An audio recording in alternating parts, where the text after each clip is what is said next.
காலை பொழுதில் ஆசீர்வாதத்திற்காக ஜெபம் செய்வோம்.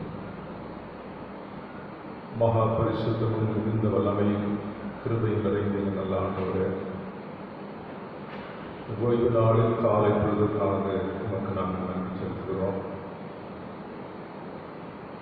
உடைய ஆலய பிரகாரங்களிலே நாங்கள் வந்து புரிந்து கொள்ளும்படி ஆண்டவர் உங்களுக்கு கொடுத்த இந்த அரிய வாய்ப்புக்காக நன்றியோடு ஸ்தோத்திரிக்கிறோம், உண்மை மகிமைப்படுத்துகிறோம். தேவ கிருபை தொடர்ந்து எங்களை தாங்கி இந்த தொழுகை நேரத்திலும் தேவ பிரச்சனத்தை நாங்கள் உணர்ந்து கொள்ள பரிசுத்த ஆவியானவருடைய நடத்துதலால் எங்களை ஆட்கொண்டு வழிநடத்த வேண்டும் என்று ஜெபிக்கிறோம். உங்களுடைய திருநாமம் மட்டுமே மகிமைப்படத்தக்கதாக எங்கள் உள்ளங்களை உருவப்படுத்தி உங்களுடைய திரு சமூகத்திலே நாங்கள் பார்க்கிறோம். தொடர்ந்து தேவ பிரசன்னம் எங்களை ஆட்கொண்டு வழி நடத்த வேண்டும் என்று பார்க்கிறோம். நல்ல பிதாவே, ஆண்டவருடைய மகிமையாக நான் அனைவரும் எழுந்து 451வது ஞான பாடல் பூவின் நல்வாசம் வீசும் சோலை ஆயுதம் நல்ல கண்ணீரோடும் பள்ளத்தாக்கிலே இந்த 451வது ஞான பாடலை நாம் பாடுவோம். பூவின் நல்வாசம் வீசும் சோலை ஆயுதம் நல்ல தண்ணீரோடும் பள்ளத்தாக்கிலேயும் இயேசுநாத பின்சத்தேடி மோட்சம் நாடுவே சோகம் தோடும் நோக்கி ஓடுவே பின் சொல்வேனே மீட்பர் பின் சொல்வேனே எங்கேயும் எப்போதும் பின்னே சொல்லுவே பின் சொல்வேனே மீட்பர் பின் சொல்வேனே இயேசு காட்டும் பாதையெல்லாம் செல்லுவே கார்மேகம் மேலே மூடும் பள்ளம் எங்கிலும் காற்றோரமாக மூடும் ஸ்தானத்திலும் இயேசு பாதை காட்ட சற்றும் அஞ்சவே மாட்டேன். எச்சகத்தை காங்க தைரியம் கொள்ளுவே பின் சொல்வேனே மீட்பர் பின் சொல்வேனே எங்கேயும் எப்போதும் நின்னை சொல்லுவே பின் சொல்வேனே மீட்பர் பின் சொல்வேனே இயேசு காட்டும் பாதையெல்லாம் சொல்லுவே நாள்தோறும் இயேசுநாதர் பிட்டி சேருவே மேடானாலும் காடானாலும் பின்னே செல்லுவே மீட்பர் என்னை மோசமின்றி சுகமே காப்பார் விண்ணில் தாசரோடு சேர்ந்து வாழ்விப்பார் பின் செல்வேனே மீட்பர் பின் செல்வேனே எங்கேயும் எப்போதும் பின்னே செல்லுவே பின் செல்வேனே மீட்பர் பின் செல்வேனே இயேசு காட்டும் பாதையெல்லாம் செல்லுவே. திருமறையிலிருந்து 21ஆம் அதிகாரம் வசனங்கள் 11 முதல் 17 முடிவுள்ள வசனங்களை வாசிக்க கேட்போம். தூய யோவானுடைய நற்செய்தி நூல் 21ஆம் அதிகாரம் வசனங்கள் 11 முதல் 17 முடிவுள்ள வசனங்கள். சீமோன் பேதுரு படகில் ஏறி 153 பெரிய மீன்களால் நிறைந்த வலையை கரையில் இழுத்தான். இத்தனை மீன்கள் இருந்தும் வலை கிழியவில்லை. இயேசு அவர்களை நோக்கி, வாருங்கள், போஜனம் பண்ணுங்கள் என்றார். அவரை கர்த்தரிலிருந்து சீஷர்கள் அறிந்தபடியினால் அவர்களில் ஒருவரும் நீர் யார் என்று கேட்க துணியவில்லை. அப்பொழுது இயேசு வந்து அப்பத்தையும் மீனையும் எடுத்து அவர்களுக்கு கொடுத்தார். இயேசு மரித்தொழுந்து எழுந்து பின்பு தம்முடைய சீஷருக்கு அருளின தரிசனங்களில் இது 3வது தரிசனம். அவர்கள் போதனம் பண்ணின பின்பு இயேசு சீமோன் பேதுருவை நோக்கி, யோனாவின் குமாரனாகிய சீமோனே, இவர்களில் அதிகமாய் நீ என்னிடத்தில் அன்பாய் இருக்கிறாயா என்றார். அதற்கு அவன், ஆம் ஆண்டவரே, உன்னை நேசிக்கிறேன் என்பதை நீர் அறிவீர் என்றார். அவர், என் ஆட்டுக்குட்டிகளை மேய்ப்பாயாக என்றார். இரண்டாம் தரம் அவர் அவனை நோக்கி, யோனாவின் குமாரனாகிய சீமோனே, நீ என்னிடத்தில் அன்பாயிருக்கிறாயா என்றார். அதற்கு அவன், ஆம் ஆண்டவரே, உன்னை நேசிக்கிறேன் என்பதை நீர் அறிவீர் என்றார். அவரின் ஆடுகளை மேய்ப்பாயாக என்றார். மூன்றாம் தரம் அவர் அவனை நோக்கி, யோனாவின் குமாரனாகிய சீமோனே, நீ என்னை நேசிக்கிறாயா என்றார். என்னை நேசிக்கிறாயா என்று அவர் மூன்றாம் தரம் தன்னை கேட்டபடியினாலே பேதுரு துக்கப்பட்டு, ஆண்டவரே, நீர் எல்லாவற்றையும் அறிந்திருக்கிறேன், நான் உன்னை நேசிக்கிறேன் என்பதை நீர் அறிவீர் என்றார். இயேசு, என் ஆடுகளை மேய்ப்பாயாக என்றார் என்பதை ஆண்டவருடைய திருவசனங்களுக்கு மகிமை உண்டாவதாக. ஆண்டவரும் வெற்றிகரமான இயேசு கிறிஸ்துவின் இனிய நல்லாமத்திலே இந்த பெருமையான காலை பொழுதிலே காலை வணக்கத்தை வாழ்த்துக்களை அன்போடு தெரிவித்துக் கொள்கின்றேன். ஆண்டவருடைய திருநாமத்திற்கு மகிமை உண்டாகத்தக்கதாக இந்த திரு அருமையான ஓய்வு நாளின் காலை பொழுதிலே ஆண்டவருடைய திருவசனத்தை சிந்திக்கும்படி சுருக்கமாக 3 முக்கியமான உண்மைகளிலே நாம் சிந்திக்க இருக்கின்றோம். யோவானுடைய நற்செய்தி நூல் 21ஆம் அதிகாரம் 5வது வசனத்திலே நாம் வாசிக்கின்ற போது, ஆண்டவர் தன்னுடைய சீடர்களிடத்திலே உயிர்த்தெழுந்த பின்பு தன்னை வெளிப்படுத்தி, இயேசு அவர்களை நோக்கி, பிள்ளைகளை புசிக்கிறதற்கு ஏதாவது உங்களிடத்தில் உண்டா என்றார். அதற்கு அவர்கள் ஒன்றுமில்லை என்றார்கள் என்று மிக அருமையான ஒரு வசனத்தை நாம் யோவான் நற்செய்தி நூல் 21ஆம் அதிகாரம் 5வது வசனத்திலே பார்க்கிறோம். ஆண்டவராகிய இயேசு கிறிஸ்துவினுடைய உயிர்த்தெழுதலுக்கு பின்பு சீடர்கள் தங்கள் வாழ்க்கையிலே இனி தங்கள் வாழ்வினுடைய நிலைமை எப்படி இருக்கும் என்ற கேள்விக்குறிகளோடு அவர்கள் தங்கள் பணிகளை செய்யும்படி தங்களை ஆயத்தப்படுத்துவதை நாம் பார்க்கிறோம். சீமோன் பேதுரு, திதுமு எனப்பட்ட தோமா, கலிலேயா நாட்டில் உள்ள கானாவூரானாகிய நாத்தானுவேலும், செபதேயின் குமாரரும் அவருடைய சீஷரும் வேறு 2 பேரும் கூடி அவர்கள் மீன்பிடிக்க போகும்படியாக தங்களை ஆயத்தப்படுத்துகின்றார்கள். யோவான் 21ஆம் அதிகாரம் 3வது வசனத்திலே சீமோன் பேதுரு மற்றவர்களை நோக்கி, மீன் பிடிக்க போகிறேன் என்றான் என்று திருமறை நமக்கு சொல்கின்றது. உடனே அவர்கள் எல்லாரும் படகிலே ஏறி அந்த ராத்திரியிலே அவர்கள் அந்த கடலிலே மீன் பிடிக்கும்படியாக தங்களை ஆயத்தப்படுத்தி, மீன்கள் அகப்படாத நிலையிலே இரவு முழுவதும் மிகுந்த கடினமாய் அவர்கள் அங்கே தங்களை ஈடுபடுத்திக் கொள்கின்றார்கள். ஒருவேளை அவர்கள் மீன்பிடி தொழிலிலே அவர்கள் காணப்பட்டாலும் அவர்களுக்கு அந்த கலைகள் சற்று பல நேரங்களிலே அவர்களுடைய வாழ்க்கையிலே ஆண்டவரோடு கூட இருந்த பணியின் நிமித்தமாக அவர்கள் மீன்பிடி அந்த கலையை சற்று மறந்திருக்கலாம். எப்படி இருந்தாலும் அவர்கள் ராம் முழுவதும் அவர்கள் பிரயாசப்பட்டும் அவர்களுக்கு ஒரு மீனுமே அகப்படாத ஒரு நிலையை நாம் பார்க்கிறோம். வறுமையான ஒரு நிலையிலே அவர்கள் இருந்து கொண்டிருக்கின்றார்கள். ஆண்டவருடைய தரிசனத்தை அவர்கள் அந்த படகிலே காணுகிறார்கள். விடியற் காலத்திலே இயேசு கரையிலே நின்று அவர்கள் சீஷர்கள் அவர்களை அறியாதிருந்த ஒரு நிலையை திருமறை நமக்கு கூறுகின்றது. ஆனால் இயேசு அவர்களை நோக்கி, பிள்ளைகளை புசிக்கிறதற்கு ஏதாவது உங்களிடத்தில் இருக்கிறதா என்று ஆண்டவர் கேட்கின்றார்.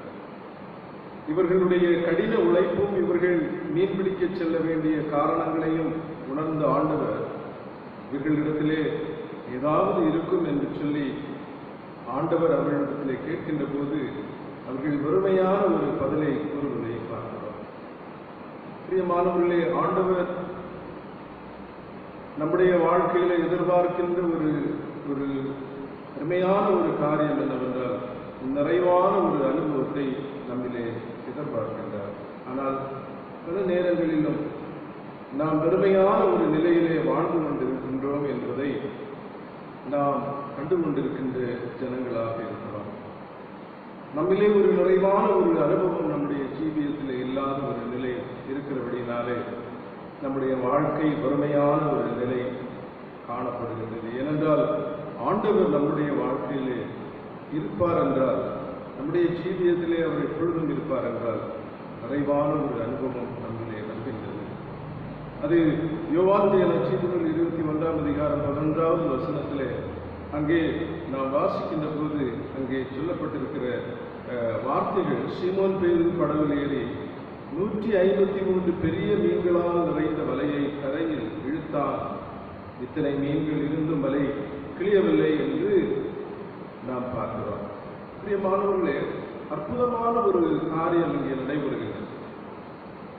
ஆண்டவர் இவர்கள் சொன்ன அந்த வார்த்தையை கேட்டு இவர்களிடத்திலே ஆண்டவர் கூறுகிறார், நீங்கள் உங்கள் வலைகளை வலதுபுறமாக போடுங்கள், அப்பொழுது உங்களுக்கு அகப்படும் என்று கூறி அவர்கள் அதை போட்டு திரளான மீன்கள் அகப்பட்டதினால் அதை இழுக்க முடியாமல் இருந்தார்கள் என்றார்.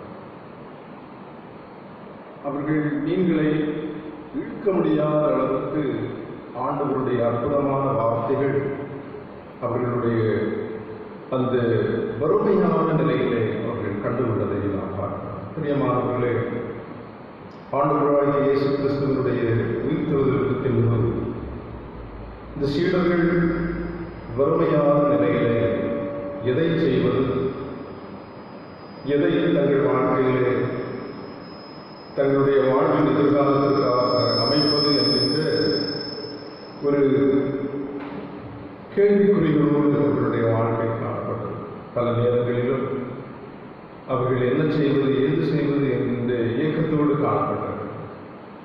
ஆகவே அவர்கள் மீன்பிடிக்க சென்று அவர்கள் அந்த மீன்பிடி பணியை தொடரலாம் என்கின்ற நிலையிலே காணப்படுகின்ற போது ஆண்டவர் அவர்களோடு கூட அவர்களுடைய அந்த மீன்பிடி பணியிலே இணைந்து அவர்களிடத்திலே வலையை நீங்கள் வலதுபுறமாக போடுங்கள் என்று சொல்லி அவர்கள் திரளான மீன்களை பிடிக்கும்படியாக ஆண்டவர் அருள் புரிந்தார் என்று சொல்லி பார்க்கிறோம். நம்முடைய வாழ்க்கையிலே ஆண்டவர் ஆகிய இயேசு கிறிஸ்து நம்முடைய ஜீவியத்தில் இருப்பார் என்றால் நம்முடைய வாழ்க்கையிலே நிறைவான ஒரு அனுபவம், மீன் அந்த வலை கிழிந்து போகின்ற அளவுக்கு நிறைவாக அவர்கள் மீன்களை பெற்றுக்கொண்டார்கள் என்று சொல்லி நாம் பார்க்க முடிகிறது. ஆகவே ஆண்டவர் நம்முடைய வாழ்க்கையிலே வறுமையான ஒரு ஜீவியத்தை அவர் விரும்பவில்லை.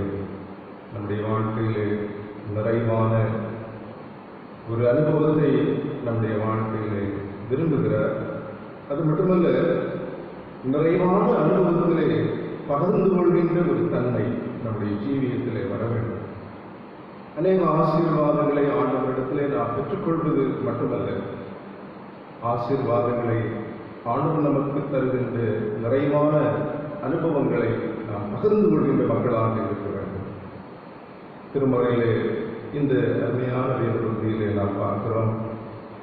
ஆண்டவர் அந்த அப்பத்தையும் மீனையும் எடுத்து அவர்களுக்கு கொடுத்து அவர்கள் எல்லாரும் பகிர்ந்து அதை உண்டார்கள் என்று திருமறையிலே நாம் கவனிக்க முடிகின்றது. ஆகவே வறுமையான நிலைமை நம்முடைய வாழ்க்கையிலே ஆண்டவர் விரும்பவில்லை. நிறைவான ஒரு வாழ்வை கர்த்தர் விரும்புகிறார். அது பகிர்தலின் மூலமாக நம்முடைய ஜீவியத்திலே நாம் உணர்ந்து கொள்ள வேண்டும். சீமோன் பேதுரு ஆண்டவரிடத்திலே தன்னுடைய அன்பை அதிகமாக வெளிப்படுத்திக் கொண்டிருந்தார். ஆனால் ஆண்டவர் அவருடைய ஜீவியத்தை அறிந்திருந்தார். ஆண்டவர் யோவான் நற்செய்தி நூல் 21ஆம் அதிகாரம் 17ஆவது வசனத்திலே ஆண்டவர் அவரிடத்திலே கேட்கின்றார். 3ஆம் தரம் அவர் அவரை நோக்கி, யோனாவின் குமாரனாகிய சீமோனே, நீ என்னை நேசிக்கிறாயா என்று கேட்கிறார்.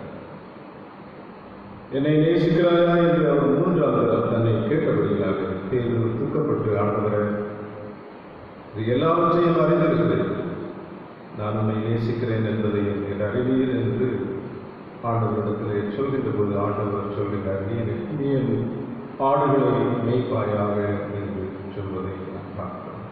பிரியமானவர்களே, வறுமையாயிருக்கின்ற நம்மை நிறைவான அனுபவங்களால் நம்மை நிரப்பி பிறருக்கு பயனுள்ள வகையிலே நம்மை வழிநடத்த ஆண்டவர் விரும்புகிறார். நம்முடைய வாழ்வு அநேக மக்களுக்கு பயனுள்ளதாய் அமைய வேண்டும் என்று ஆண்டவர் நம்மிலே விரும்புகிறார். சீமோன் பேதுரு ஆண்டவரால் தொடப்பட்டவனாக இறை மக்களை எல்லாம் நீ வழிநடத்த வேண்டும், அநேக மக்களை கிறிஸ்துவுக்குள்ளாக வழிநடத்த வேண்டும் என்கின்ற ஒரு அருமையான திருவார்த்தையை ஆண்டவர் சொல்லி, என் ஆடுகளை மேய்ப்பாயாக என்று சொல்லி மிக அருமையான ஒரு வார்த்தையை சீமோன் பேதுருவிடத்திலே சொல்கிறார். பிரியமானவர்களே, நாம் உண்மையாகவே ஆண்டவரை நாம் நேசிக்கிறோம் என்றால் நாம் ஒரு நிறைவான அனுபவத்தை உடையவர்களாக, அநேகருக்கு நம்முடைய வாழ்வின் மூலமாக பகிர்ந்து கொள்கின்ற ஒரு அனுபவத்தை உடையவர்களாக, அநேகரை கிறிஸ்துவுக்கு நேராக வழிநடத்துகின்ற மக்களாக நாம் காணப்படுவோம். ஆண்டவருடைய திருநாமத்துக்கு மகிமை உண்டாவதாக. இந்த அருமையான வாரத்திலே பிறந்த நாளை கண்டுகொள்கின்றவர்கள், திருமண நாளை கண்டுகொண்டவர்களுடைய 29ஆம் தேதி திருத்தி ரிச்சல் காட்சன் திருமதி ஷீலா கிழவைகளை, 1ஆம் தேதி திரு நல்லதம்பி திருமதி ஞானவிமலா அக்கரவளை, 3ஆம் தேதி திரு நேசையன் திருமதி விஜயம்மா கோச்சவரை திருமண நாட்களில் காண்கிறார்கள். திருச்சபையின் சார்பில் அன்போடு வாழ்த்துகின்றேன். பிறந்த நாளை கண்டுகொள்கின்றவர்கள் 28ஆம் தேதி திருமதி சி ஜெயந்தி ஆறுகளை, 30ஆம் தேதி திரு எம் ராவி வாணிய போன்றவர்களை, 1ஆம் தேதி திரு எஸ் ஆர் அனிஷ்குமார் மோச்சவளை, குமாரி எஸ்பி ஜாஃபியாசா கருத்திவிளை, 2ஆம் தேதி குமாரி ஜே ஜெஃப்ரி குளியர்வளை, திருமதி ரூபி ஹெலினாள் ஆலப்பாடு, 3ஆம் தேதி திருமதி சிந்து மோச்சவளை ஆகியோர் பிறந்த நாட்களை கண்டுகொள்கின்றார்கள். திருச்சபையின் சார்பில் அன்போடு வாழ்த்துகின்றேன். நீடிய ஆயுசோடு ஆண்டவர் அருமையான குடும்பத்தின் பிள்ளைகளை காத்து வழிநடத்துவதாக ஜெபம் செய்வோம். மகாபலமையும் கிருபையும் நிறைந்த நல்ல ஆண்டவரே, இந்த ஓய்வு நாளிலும் உங்களுடைய திருப்பிரகாரங்களிலே நாங்கள் எங்களை முழுமையாய் தாழ்த்து சீமோன் பேதுருவினிடத்திலே ஆண்டவர், நீ என்னை நேசிக்கிறாயா என்று 3 தடவை கேட்கின்ற போது 3ஆவது முறை அவன் மனம் கசந்து அழுது, ஆண்டவரே, எல்லாவற்றையும் நீர் அறிந்திருக்கிறீர் என்கின்ற ஒரு அருமையான நிச்சயத்தின் வார்த்தைகளை, நம்பிக்கையின் வார்த்தைகளை சொல்வதை நாங்கள் பார்க்கிறோம். எங்களை வறுமையான பாண்டங்களாக எங்களை விரும்பவில்லை, நிறைவான நன்மைகளை, அநேகருக்கு ஜீவியத்தின் வாழ்விலே நித்தியமான வாழ்வுக்குரிய ஆசீர்வாதங்களை கொடுக்கப்படுகிறார். நீ என் நாட்டுக்குட்டிகளை மேய்ப்பாயாக என்று பேருந்திடத்தில் சொல்லி அநேக மக்களுக்கு பயனுள்ள வகையிலே மாற்றுவதை நாம் பார்க்கிறோம். மீன்பிடிக்க போவோம் வாருங்கள் என்று சொல்லி தன்னுடைய சீடர்களை அழைத்த மனிதன் கர்த்தர் அவரை மனுஷனை பிடிக்கின்ற ஒரு மாபெரும் சாட்சியாக பயன்படுத்துவதை நாம் பார்க்கிறோம். நம்முடைய வாழ்க்கையிலே ஆண்டவரை நாம் நேசிக்கிறோம் என்றார், உண்மையாகவே ஆண்டவரை நாம் நேசிக்கிற ஜனங்களாக இருக்கிறோம் என்றார், நம்முடைய வாழ்க்கையிலே நிறைவான ஆசீர்வாதங்களை ஆண்டவர் நமக்கு கட்டளையிடுவது மட்டுமல்ல, அநேகரை ஆண்டவருக்கு நேராக வழிநடத்துகின்ற உன்னதமான பணி நம்முடைய ஜீவியத்திலே தருவதற்கு அவர் சுத்தமுள்ளவராக இருக்கிறார். இந்த நாட்களிலே அநேக மக்கள் வறுமையான வேதனையான கண்ணீரின் அனுபவத்திலே கடந்து செல்வதை நான் பார்க்கிறேன். ஆண்டவர் நமக்கு நிச்சயமான ஒரு உறுதியை நமக்கு கொடுக்கிறார். உலகத்தின் வறுமை, உலகத்தின் கொடிய போராட்டங்கள், வாதை நோய்கள் எல்லாம் இந்த உலகத்திலே காணப்பட்டால் நிச்சயமான ஒரு உறுதியான நம்பிக்கை நம்முடைய ஜீவியத்திலே அதிகமாக காணப்பட வேண்டும். இந்த உலகத்தை ஜெயித்தாண்டவர், இந்த உலகத்தின் மரணக்கட்டுகளை ஜெயித்தாண்டவர் நித்தியமான ஒரு வாழ்வை நம்முடைய ஜீவியத்தில் வைத்திருக்கிறார் என்பதை, உலகத்தின் கொடிய பயங்கரங்கள், கொள்ளை நோய்கள், குறிப்பாக இந்த மக்களை அதிகமாய் வேதனைப்படுத்துகின்ற கொடிய கொரோனா வைரஸ் என்று சொல்லப்படுகின்ற கோவிட்-19 என்ற கொடிய வைரஸை மக்கள் கண்டு அஞ்சி அநேக உயிர்களை உலகம் முழுவதும் எடுத்துக் கொண்டிருக்கிறது. கண்ணீரின் பள்ளத்தாக்கிலே நாங்கள் கடந்து சென்று கொண்டிருக்கிறோம். ஆண்டவரே, சங்கார தூதன் அநேக மக்களை சங்கரித்துக் கொண்டிருக்கிற ஒரு காலகட்டத்திலே நாங்கள் வாழ்ந்து கொண்டிருக்கிறோம். கர்த்தர் ஒவ்வொரு குடும்பங்களுக்கும் மன சமாதானத்தை, ஆறுதலை தர வேண்டும் என்று சொல்கிறோம். தமிழகத்திலே குறிப்பாக இந்த வைரஸ் நோக்கி அடிமையாகிய எண்ணிக்கைகள் அதிகமாகிக் கொண்டிருக்கிறது. ஆண்டவரே, அந்த குடும்பங்கள் எல்லாம் நாங்கள் நினைக்கின்றோம். தகப்பனை இழந்த தாய், பெற்றோரை இழந்த பிள்ளைகள் என்ற வகையிலே குடும்பங்கள் பிரிக்கப்பட்டு மிக வேதனையான நிலைமைகளிலே கடந்து செல்கின்றதை நாங்கள் கவனிக்கின்றோம். ஆண்டவர், எங்கள் திருச்சபையின் குடும்பங்களை கண்ணோக்க வேண்டும் என்று நோக்கி வேண்டுகிறோம். எங்கள் திருச்சபையின் குடும்பங்களிலே சமாதானத்தை தாரும், வறுமைகளை மாற்றி நிறைவான ஆசீர்வாதங்களை கர்த்தர் கட்டளையிட வேண்டும் என்று ஜெபிக்கிறோம். குடும்பங்கள் வெளிநாடுகளிலே தனிமைப்படுத்தப்பட்டவர்களாக பலவிதமான சூழ்நிலைகளிலே அகப்பட்டுக் கொண்டிருக்கின்ற எங்கள் திருச்சபையின் குடும்பங்களுடைய கரங்களிலே தருகிறோம். பெற்றோர்கள் பிள்ளைகளுக்காக வேதனைப்பட்டுக் கொண்டிருக்கின்ற ஒரு நிலைமையிலே எங்கள் திருச்சபையின் அநேக மக்கள் குடும்பங்கள் கடந்து சென்று கொண்டிருக்கிறது. எங்கள் உறவினர்கள் ஆண்டவரே பல தூர இடங்களிலே இருக்கின்றார்கள். கர்த்தர் ஒவ்வொரு குடும்பங்களையும் கண்ணோக்க வேண்டும் என்று நோக்கி ஜெபிக்கிறோம். ஆண்டவரே, இந்த நோயிலிருந்து முழுமையான விடுதலையை பெற்றுக் கொள்ளத்தக்கதாக கர்த்தர் போதிய எல்லா அனுகூலங்களையும் அமைத்துள்ள வேண்டும் என்று ஜெபிக்கிறோம். மருத்துவர்கள், தாதியர்கள், இன்னும் தூய்மை பணியாளர்கள், காவலர்கள், இந்த நாட்களிலே இரவும் பகலும் அதிகமாய் கடினமாய் உழைக்கின்ற அனைத்து உடைய பிள்ளைகளையும் ஆண்டவர் தயவாய் கண்ணோக்கி சீக்கிரமாய் இந்த நோய்க்கு ஏற்ற ஒரு நல்ல மருந்தை கண்டுபிடித்து ஆண்டவரே அதை மக்களுக்கு பயனுள்ளதாக அமைய ஆண்டவரே சீக்கிரமாய் நாங்கள் எங்கள் தொழுகைகள், எங்கள் பிள்ளைகளுடைய எதிர்காலங்கள் எல்லாம் தடைபடாதபடி கர்த்தருடைய பிள்ளைகளுக்கு புது அனுபவங்களை சீக்கிரமாய் எங்களுக்கு தந்து வழிநடத்த வேண்டும் என்று ஜெபிக்கிறோம். நம்முடைய திருக்கரங்களிலே எங்களை ஒப்படைக்கிறோம். படைத்த காணிக்கைகளை அங்கீகரித்து ஆசீர்வதித்தருளும். குடும்பங்களிலே ஒவ்வொரு நேரங்களிலும் உம்மை நோக்கி ஜெபிக்கிற குடும்பங்களாக தேவ ஆசீர்வாதங்களால் கர்த்தருடைய பிள்ளைகளை நிரப்பி உம்முடைய மகிமையை உணர்ந்து கொள்கின்ற ஜனங்களாக கர்த்தர் உடைய பிள்ளைகளுக்கு துணை நின்று எப்பொழுதும் மகத்துவமான ஆசீர்வாதங்களால் உடைய பிள்ளைகளை நிரப்பி கவலைகள், கண்ணீர், எந்த வேதனைகளும் இந்த சோர்வுகளும் உடைய பிள்ளைகளை தொடாதபடி உடைய மகிமையின் ஆற்றலையும் பலனையும் தந்து வழிநடத்த வேண்டும் என்று மிகுந்த தாழ்மையாய் ஜெபிக்கிறோம்.